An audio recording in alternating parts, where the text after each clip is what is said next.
continuation of the spanning tree, and layer 2 and layer 3 the channels. So basically we're gonna do a lab. Okay, so basically, as you can see, we are on a Cisco packet tracer. So what we're gonna do now is we're gonna try to create a small lab or a simple lab which will have maybe about 4 switches. As you can see, I'm just gonna place any random 4 switches, and then we have to place maybe another 2 desktops, so we can call them PCs. Okay, let me just go here on host devices, and then I'll pick a PC. I could use any of these devices, but I'll choose to use a PC for now for the demonstration. I'll place it here. I'm gonna place another one in here, and then I'm gonna try and place another one in here. I'll definitely place another one in here. Okay, as you can see, we have different types of connectors.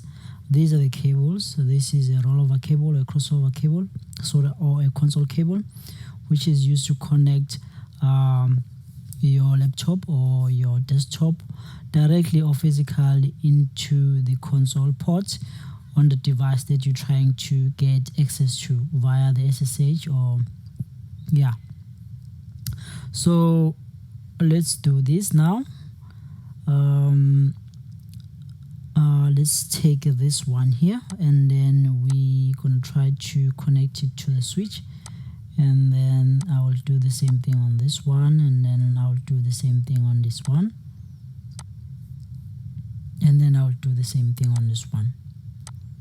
Okay, so today we're gonna demonstrate and show exactly how to configure the spinning tree on the device or on the switch. Okay, so remember what we said last time. We said that the devices of the same type, they are connected using a cable cord. It's called a crossover cable. As you can see, it have a broken line. If you compare, or if you look closer, you can see the difference between 2 cables. This one is just the standard or straight through cable, and then this one, if you pay attention, it have broken lines. So this simply means that this is a crossover cable. All right, now let's try to connect switch 0. Let me just auto select. I will just say I want to connect switch 0 into switch 1. Okay, I will also want to connect switch 2 to switch 3. Right, and then I would also like to connect switch 0 into switch 2. Okay, so basically, as you can see now, we have like 4 layer 2 switches directly connected to each other. Okay, and then we have desktops which are directly connected to each and every fast Ethernet 0/1. Okay, so now let's just make this. Let's give it a color. So let's put it in here. Let's suppose this PC is in here, and then let's give that one another color. Okay, let's put this one on different color. Okay, let me just select the color in here.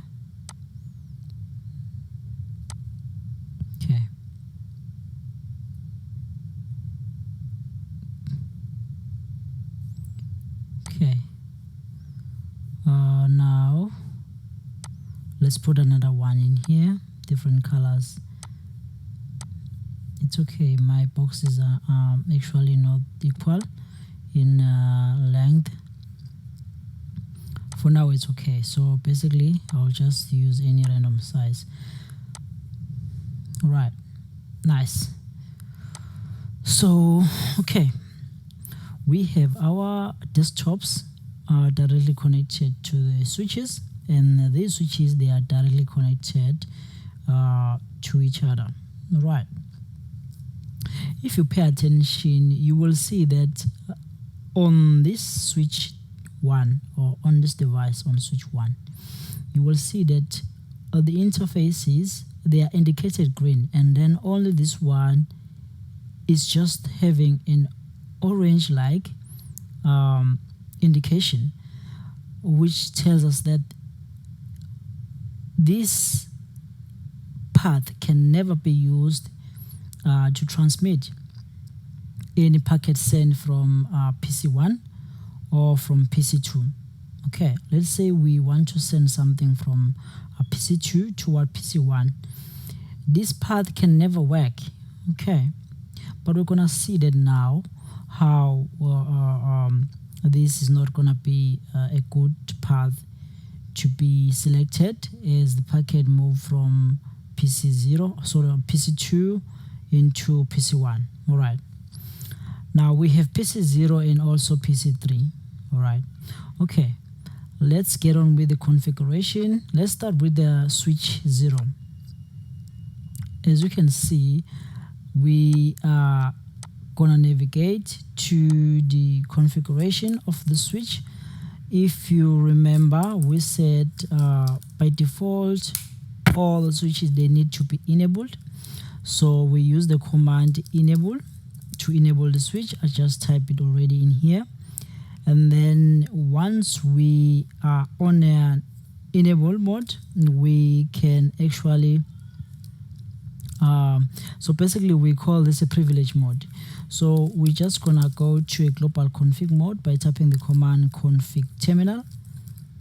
Okay, terminal, and then this is where we actually do our configurations. All right, so let's run a command that says do show running config. Okay, if you come here, you will see that we have none. We have actually nothing configured on this switch. This looks, or it appears, if there is nothing that has been configured before on this switch. Line console, line VTY, and the interface VLANs. The interface, they have no status showing that the interface is down, or there is an IP address configured on it.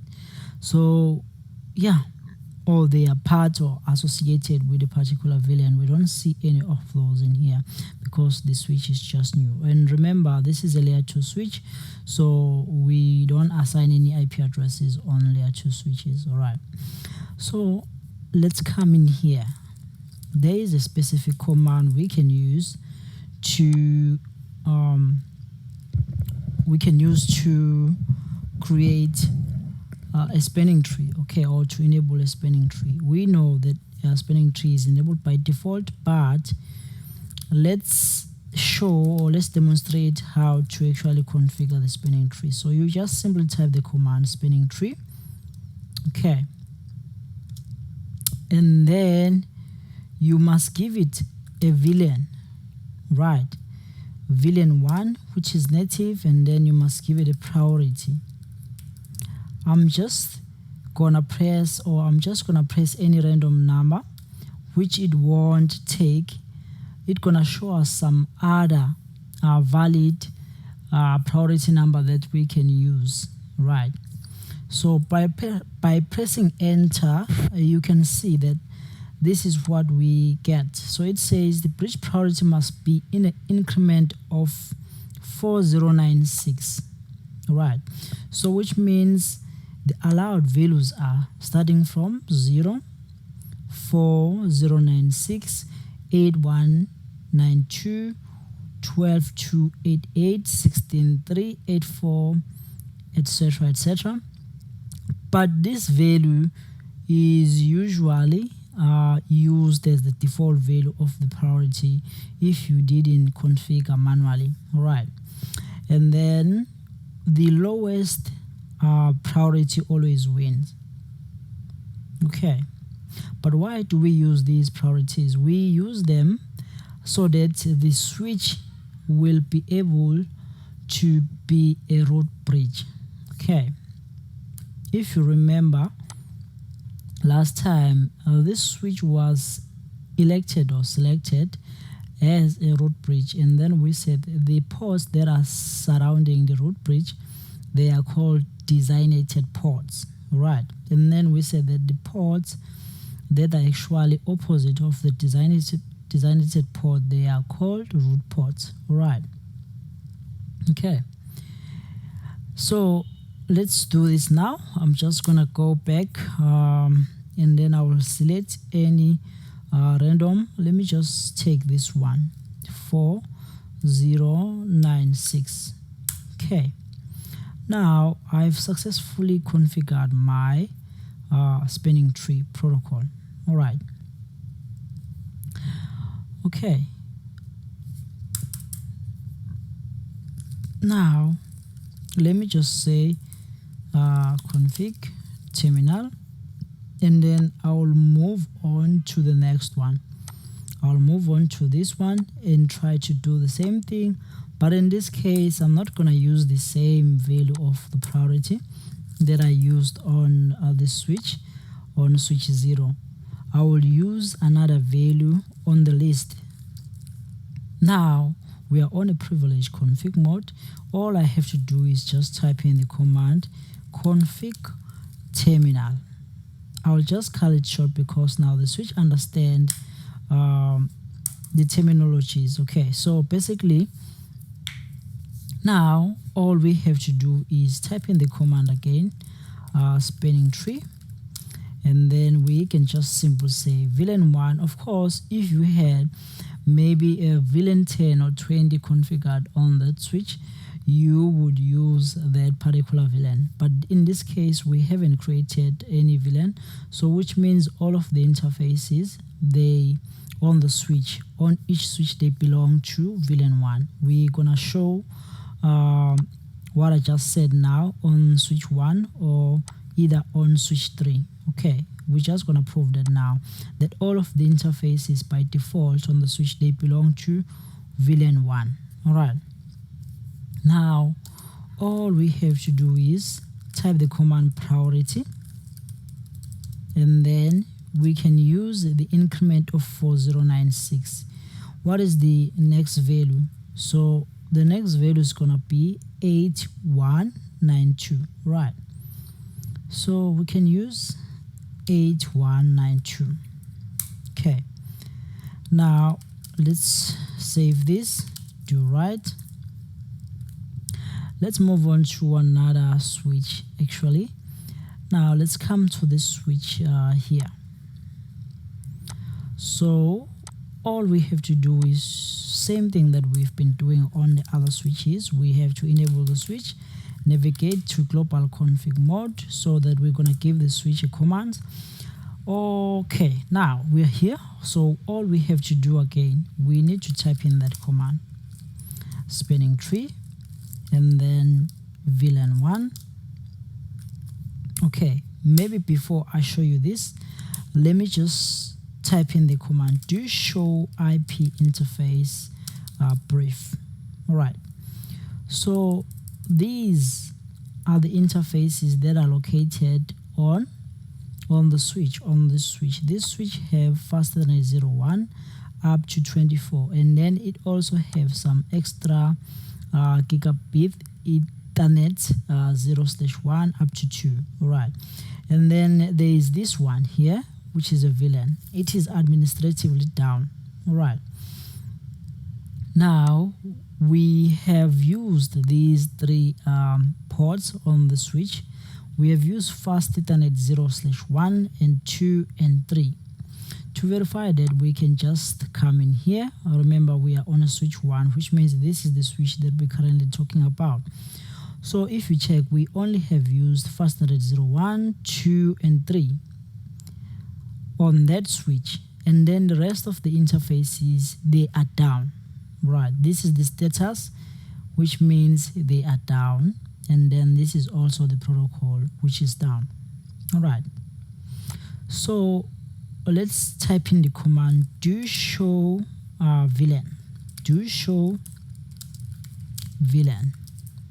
Okay, Now, what does this command tells you? It tells you exactly which interfaces are associated with that particular VLAN. In this case, as you can see, this is a default VLAN for each and every switch, and then it is active, and then this is the status which is saying it is active. And then you will notice that these are the ports. If you look or if you pay attention, this is fastener 01, 2, 3, 4 up to 24, including these 2 gigabit Ethernet 01 and 02, which means all of the interfaces on the switch by default they belong to VLAN 1. All right, they belong to VLAN 1. And then if we wanted to, let me show you something. If we wanted to create maybe let's say VLAN 10, and then we give it a name, let's give it a name test, and then we're just selecting the interfaces that we want to associate with that particular VLAN, which is VLAN 10. I will just say interface range from first 0.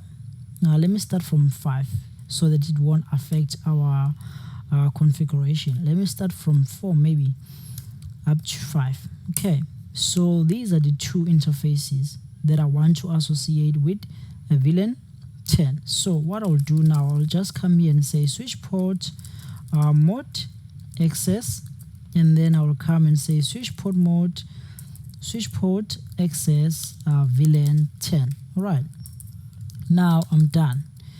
All I've just said is I want to create a VLAN, and then I want to give it the name test. Okay, and then I'm just specifying the range of the switches that I want to control. In this case, I want to control these switches, the ports. I want to control these ports 4 and 5. But what I want to do, what am I willing to do with these ports? I'm willing to let this port to be associated with the VLAN that I just created, which is VLAN 10. All right, so all I have to do is to verify now if the VLAN is created by typing the command do show VLAN. All right, as you can see now, we have a new VLAN ID, which is VLAN 10, and then this is called test, and then there are ports that I have created, which is port 4 and 5. If you come close here, if you come and look for those ports, and you won't find them anymore from the default VLAN, because I just took them away from VLAN 1, and then I just associated them with VLAN 10. All right, now this is why we have now fastener 01, and then also we have fastener 05 active on VLAN 10. All right, I'm just gonna revert this back. I'm just gonna say interface range fast 0/4, sorry, 0/4 -5, no switch port mode access. Okay, the command is just rejected. Let me just type in no switch port access VLAN 10. All right, do right. Now what will happen is if I come to do show VLAN, you will see that this VLAN still exists. It still exists, but we have removed the interfaces on that VLAN. It's just there, but there is no interface actually on that VLAN. All right, because we have just removed all of the interface that we have associated. So it was 4 and 5. So it was 4 and 5. All right, now what do we do? Let's carry on. So let's carry on with the configuration that we wanted to do of the spanning tree. Right.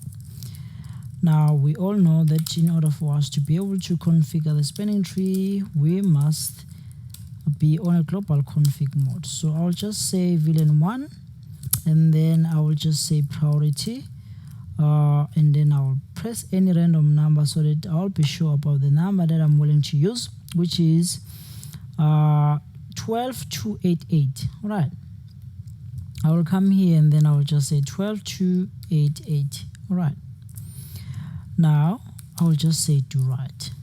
Okay, so it's the same thing applies on this one, but I'll do it anyway to make sure that we are on the same track. Okay, spanning tree, VLAN1, priority, priority, and then I will just type in the number again, and this time I will use 57344. 57344. Okay, I will just save this, do right. So if I type in the command, I will just start from here. Do show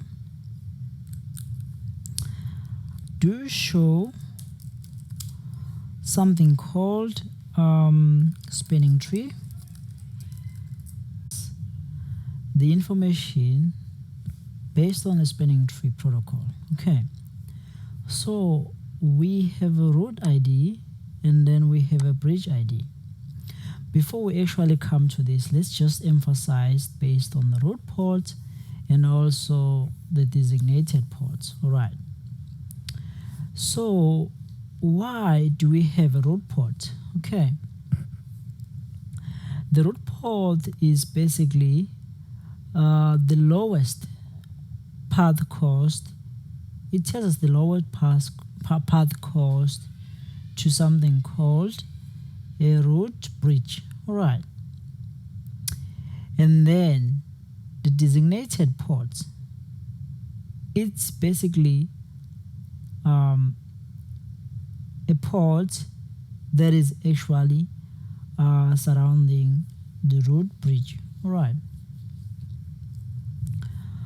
so it means that the root port is actually the link. There is a link that comes from non-root bridge switches where they are directly connected to the root bridge.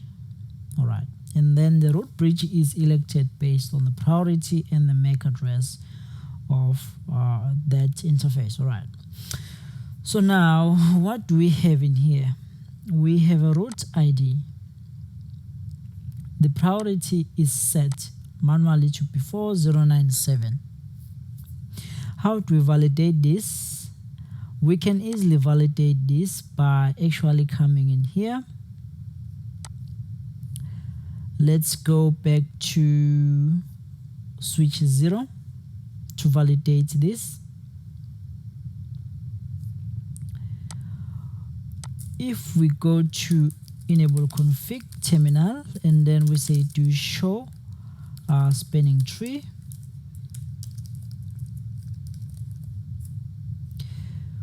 what you will see in here, you will see that this is the root ID that we have configured manually, and also on the bridge ID, this is what we still have.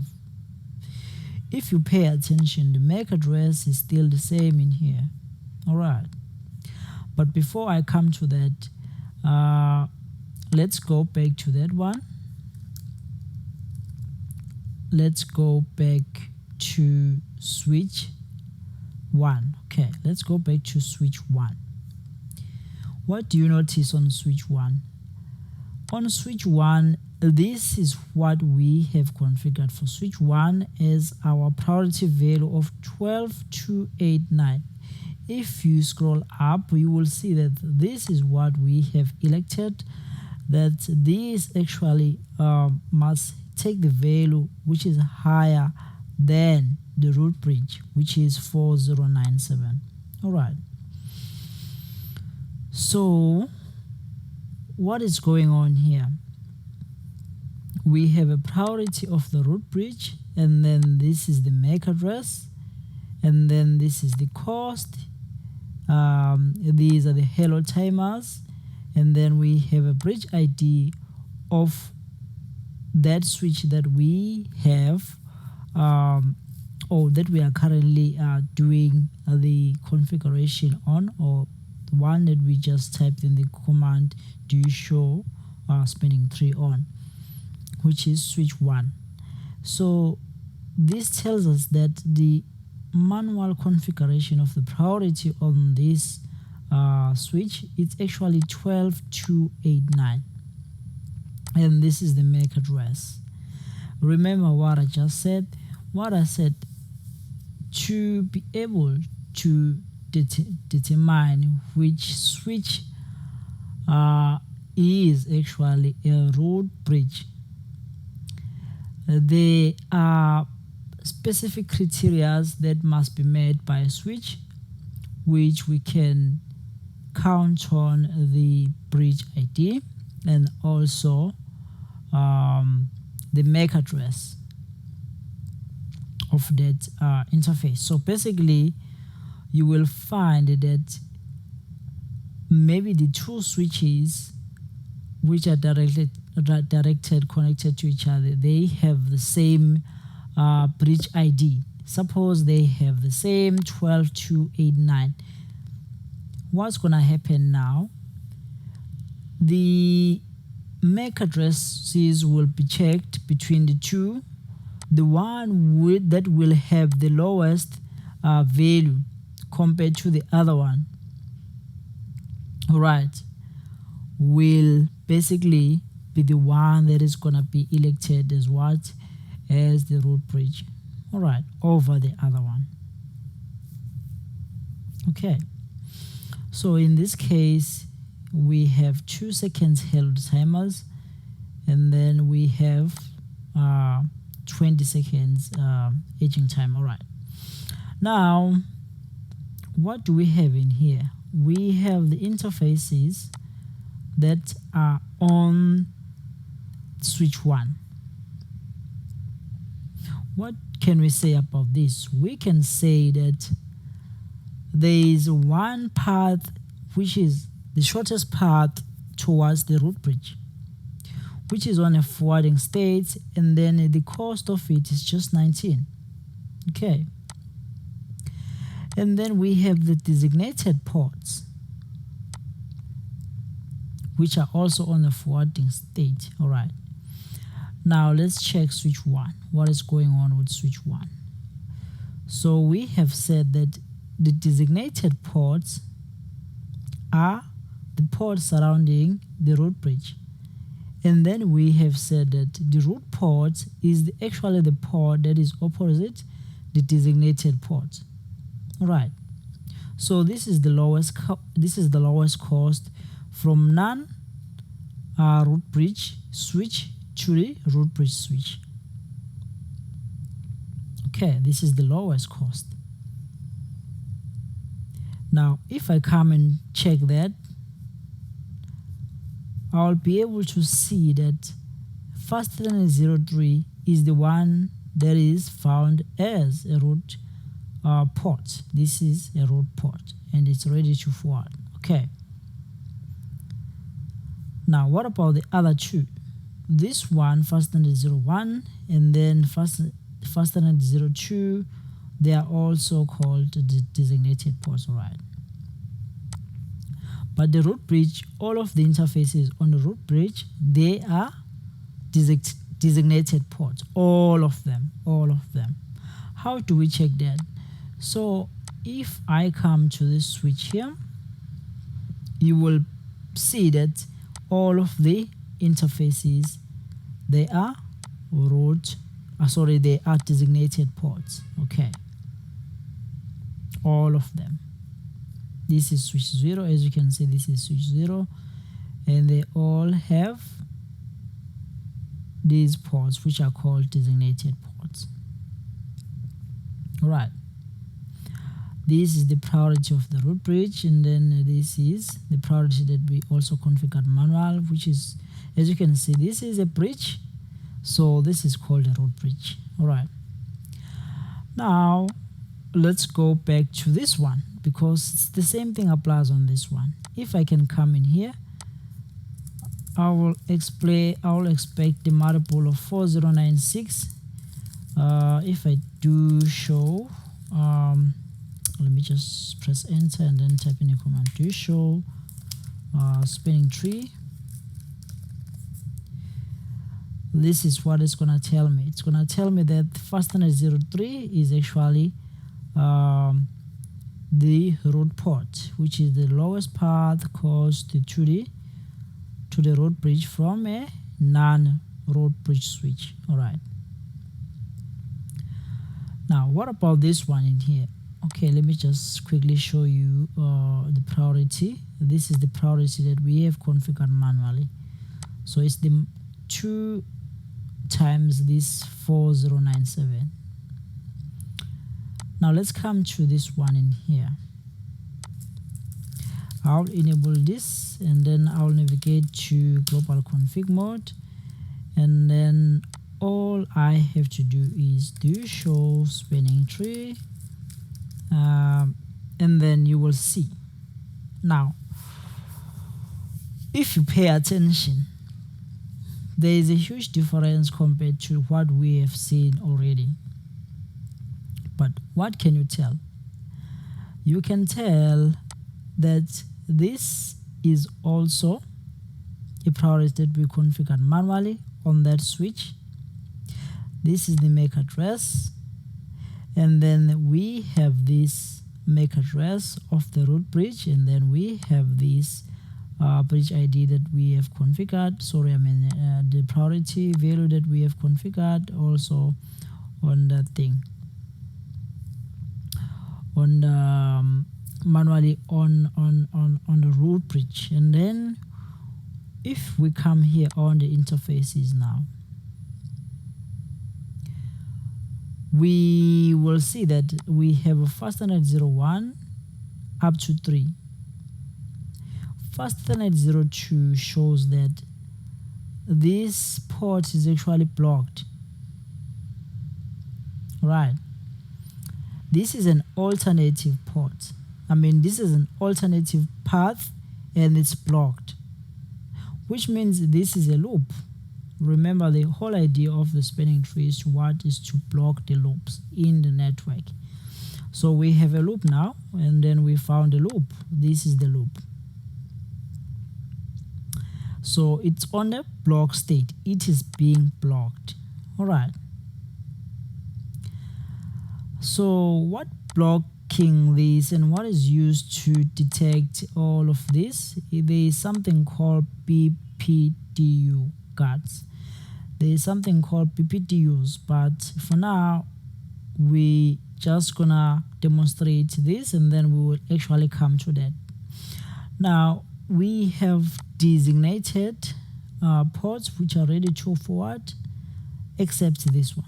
Now let's go back and see what's going on fastnet 02. On fastnet 02, as you can see, we have this orange-like indication on fastnet 02. This simply means that it tells us that this interface is actually a loop. It's an alternative path. So basically, the alternative path are not needed where there is a spinning tree configured. It's actually blocked.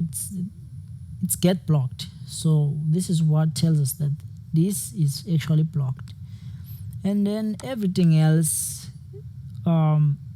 is the same. So this is actually the root. It's the root port, which is the lowest. It's the lowest cost to the root bridge also. And then we have this designated port, fastnet 01. All right. There is something more that I need to configure, because it might happen that we were doing this configuration where we have configured the VLANs and that we can use. So all we have to do is first select the range of the interfaces on the switch. Okay, in this case I'm just gonna use all of the interfaces on the switch.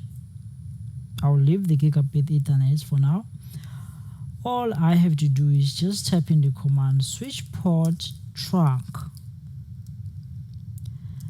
allowed VLAN all. Okay,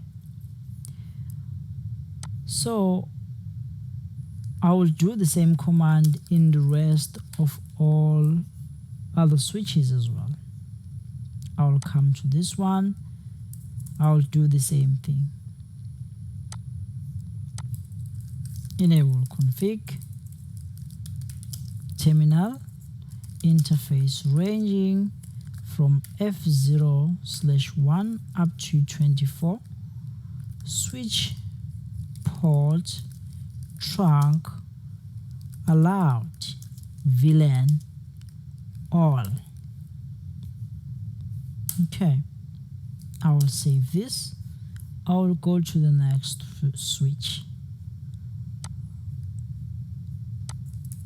Enable config terminal, and then I'll select the interface ranging from F01 up to 24. All I have to do is switch port trunk allowed. In Aruba switches, trunk symbol means something else. Okay,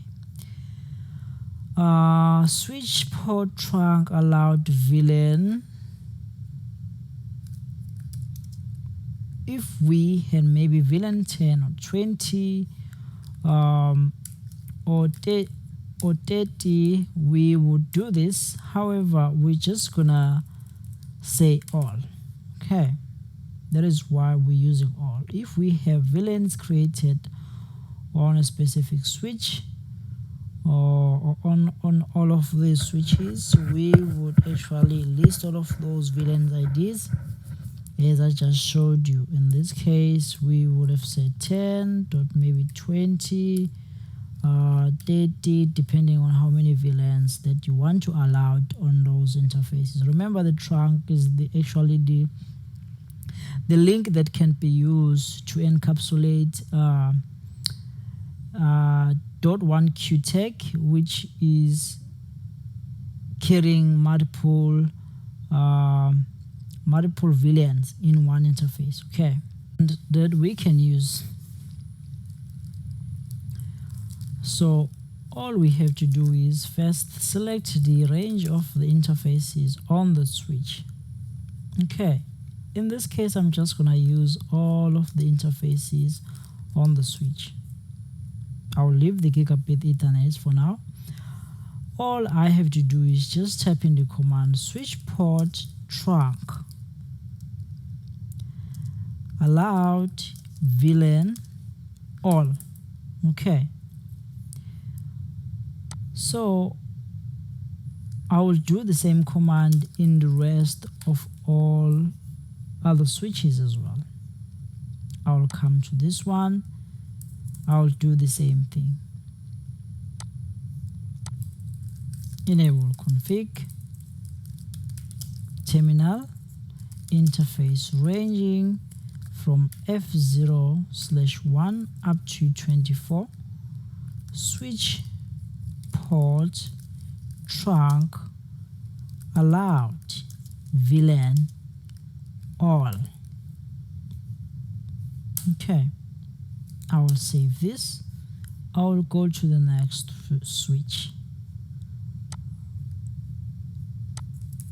Enable config terminal, and then I'll select the interface ranging from F01 up to 24. All I have to do is switch port trunk allowed. In Aruba switches, trunk symbol means something else. Okay, Switch port trunk allowed VLAN. If we had maybe VLAN 10 or 20 or 30, we would do this. However, we're just gonna say all.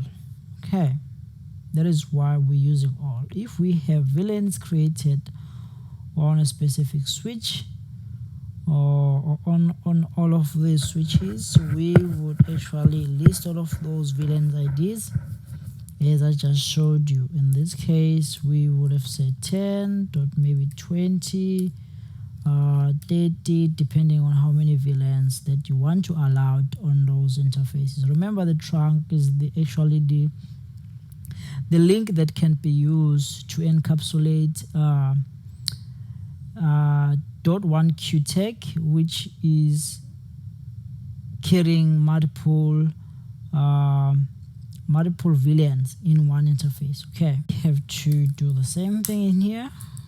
Do right. Okay,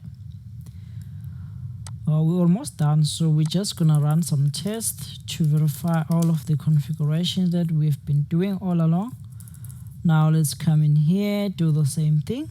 We select the interface, and then because this is not one interface, so we're gonna put the command range, and then we just have to put that 0/1 up to 24. All right. Now the question is, what if I wanted to also include the gigabit 01 and 02? I will show you now. Now all I have to do now is just say switch port, because this is not an access, so we're just gonna say trunk. We're making an example just in case if there was the VLAN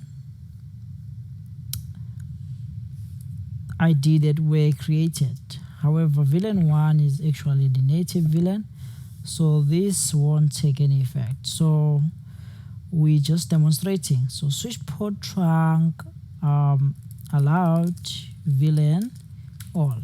Do right. Okay.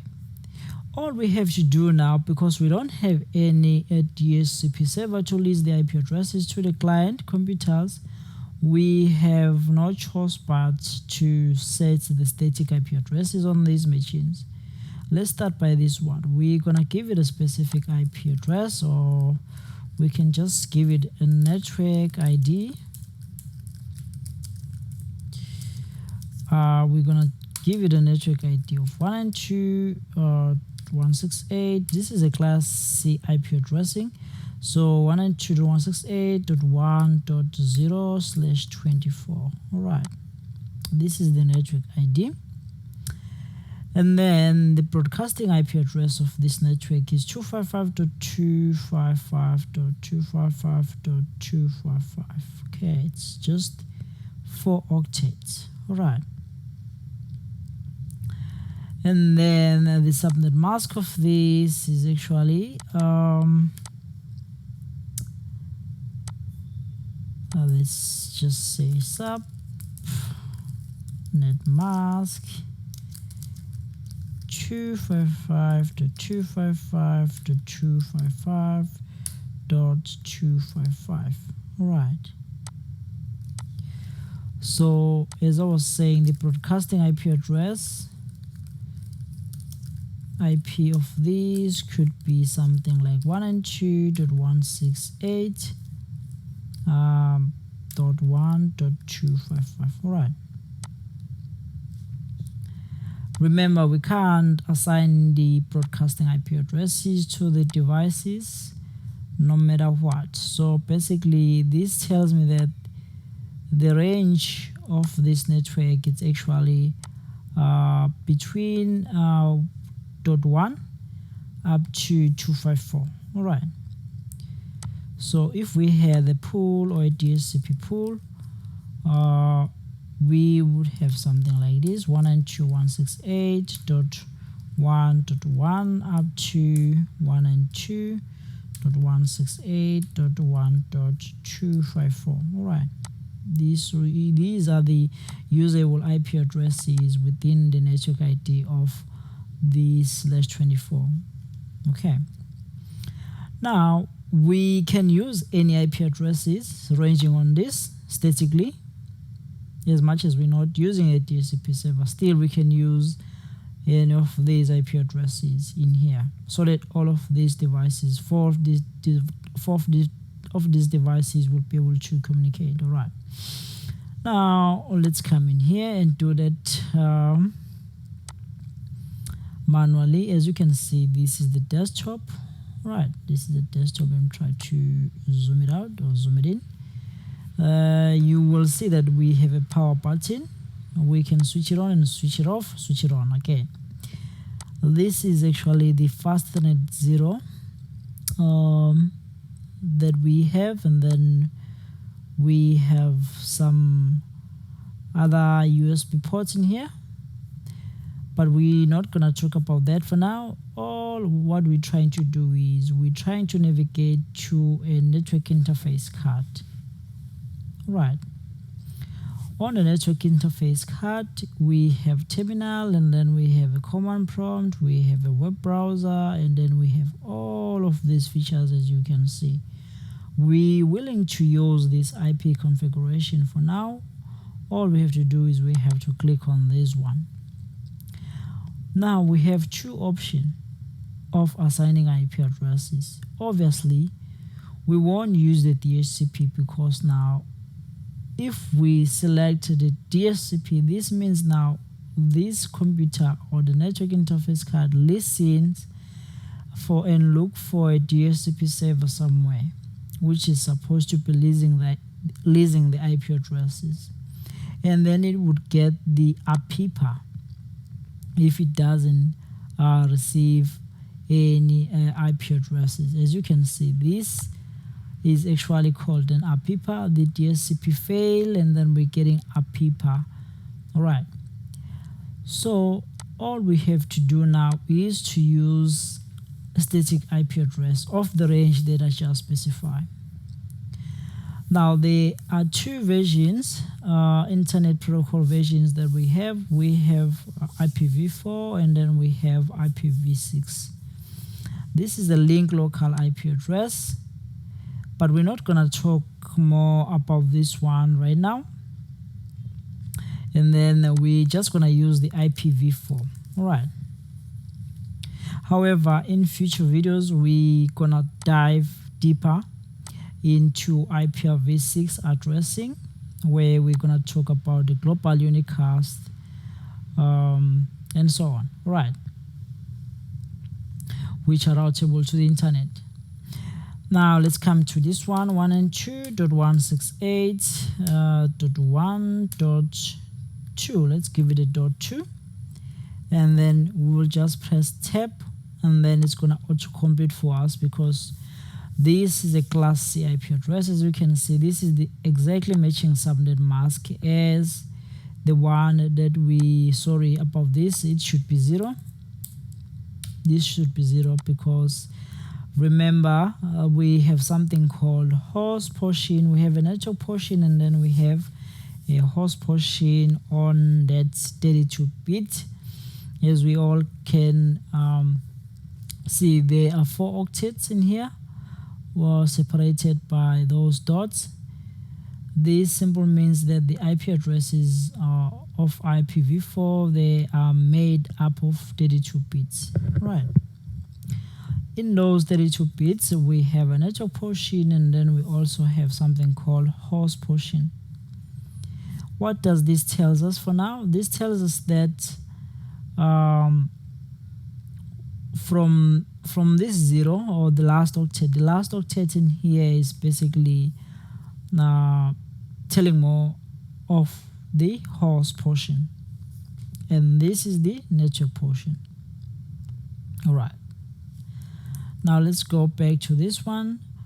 All we have to do is we can give it a default gateway of 192.168.1.1. It could be any usable IP address on the network that we can give to a default gateway. Okay, even though the default gateway is basically used on the routers, so that we can be able to send something from the local area network outside the local area network using something called PAT, or port address translation. All right. Or we can send the packet from different network to another network, maybe a class A network, maybe a class B network. All right. But in this case, for a good practice, I'm just going to fill everything in so that people will be able to be familiar with these things. All right. Just going to press enter and then carry on to another PC, which is PC1. I'll do the same thing, come to IP configuration, and then I'll set the IP address 192.168.1.3. This is going to auto-populate, and then I will point this to the same default gateway, and then I will just put the Google DNS here. Then I will move on to another PC as well.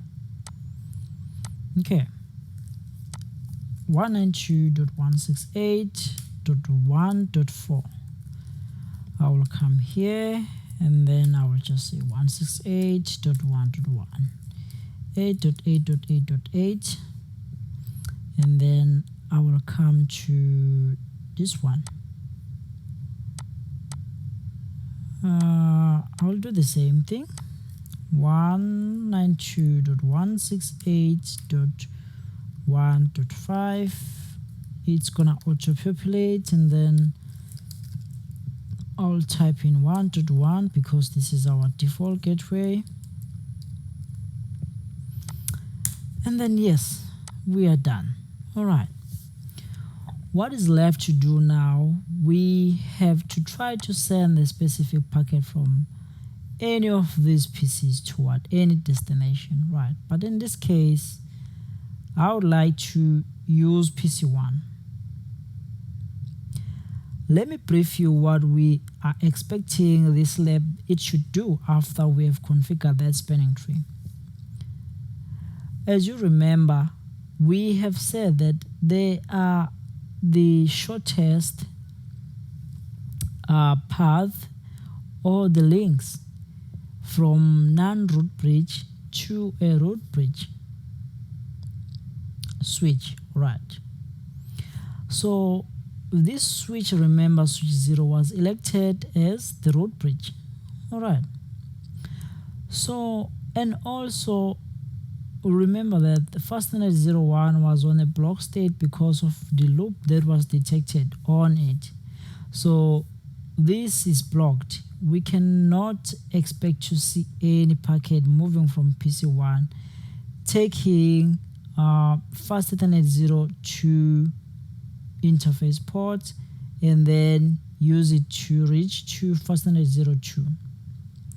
That is actually impossible. Why? Because we have said that fastnet 02 is actually on a blocked state. It's an alternative path, so we don't want any alternative path unless we have been configuring something called link aggregation. Okay. Well, there is no link aggregation here. There is no LACP. There is no PyAGP. So all we have to do now is testing. But before we do testing, I would like to put this on a real time, on the simulation, sorry, so that we're gonna see. Well, there are two ways of doing this. I could actually do a ping, but I don't want to do that. Let me just do this. It's the same thing. I'll just drag it, and I want to start from this one, but I want to reach that PC here. Okay, as you can see, this is the time, this is the last device updates, and then this is the type, ICMP and up. Right, this is all that we are trying to find. Remember, when we're pinging a device on the network, we are basically sending an echo request, and then we receive echo reply once that specific host is reachable. Okay. And also remember, we have never sent or sent anything from any PC on this network towards any PC. Currently, all of these switches, they don't know any MAC address of any interface. So if I can just come here and say, let me just try to do this interface or enable config terminal do show MAC address. I'm not sure if I'm typing the right command, but let me just say MAC address.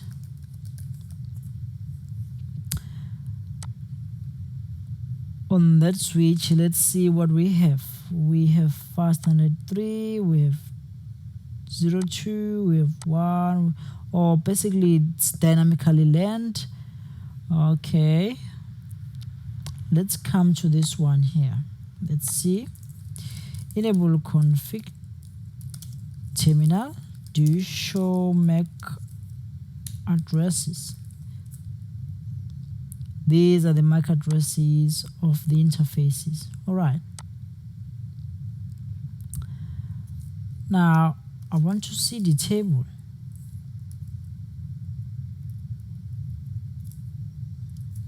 MAC address table. Okay. This is the same thing. Okay. Now all we have to do is we have to play this. The packet is sent, it's leaving from PC1, and then it's gonna be flooded to each and every port surrounding the switch 1. And then also switch 0 did the same thing, and also switch this switch will do the same thing, and also this switch will do the same thing. All right, because these switches, they're trying to actually learn the MAC addresses of all of the destination MAC addresses. All right, now we finally are trying to get a MAC address of PC3. This is basically ICMP request, and then we're gonna get the ICMP reply afterwards. Okay, so let's wait a bit to see. While we're waiting, remember what I've said. I've said that there is no way that we can send something from PC1 towards PC3 and then the path taken is via fastnet 02 on switch 3. Highly impossible. That was highly impossible. Okay. So what about if we wanted to send something from PC2 towards PC1? Even though, according to our eyes, we can see that it could only take from switch 3 to switch 1 to PC1, but still this interface is blocked because it's the alternative and it's also a loop. So the path is gonna go here, still go there, come here, and then reach PC1. Let's see that happening now. I'm taking a packet, I'm placing it, and then I'll just hit play. All right, maybe before I do this, let me just clear let me try to delete everything.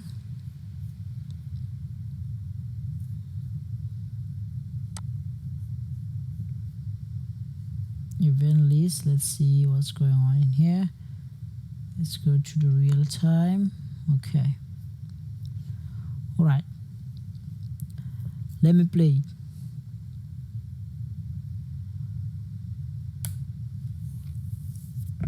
Okay, let's focus on this one in here. As we can see, it just sent it up to switch 2 rather than sending it up to switch 1. So it's going straight to PC0. All right, now PC0 will reply and send it to PC2.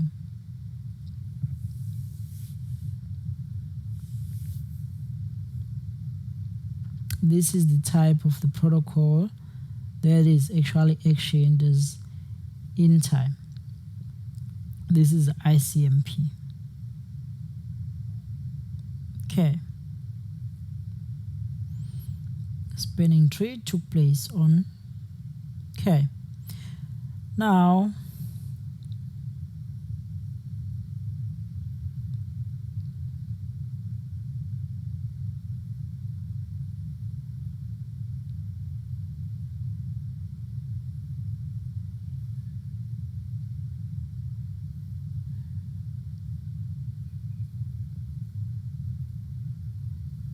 let's send another one.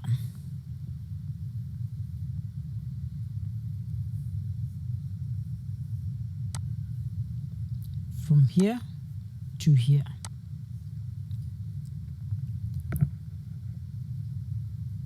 Let's play it.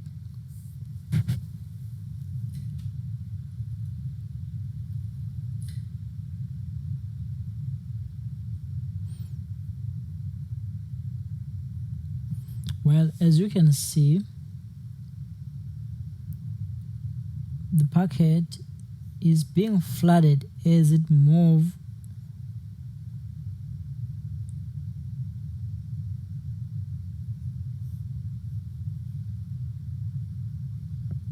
now. We're getting the up response toward PC2, and then afterward we're gonna send another ICMP request to PC1, and then we're gonna get a reply. But the whole idea of this is to show that this interface is blocked by the spinning tree. I'm just gonna put this into real time. Okay. All right. So basically, I hope this video was so informative to you. And then we gonna be demonstrating more of the spinning tree scenarios in an upcoming videos. Okay, let's like, share and subscribe to Poi for Tech Lab channel, and then see you again. Bye.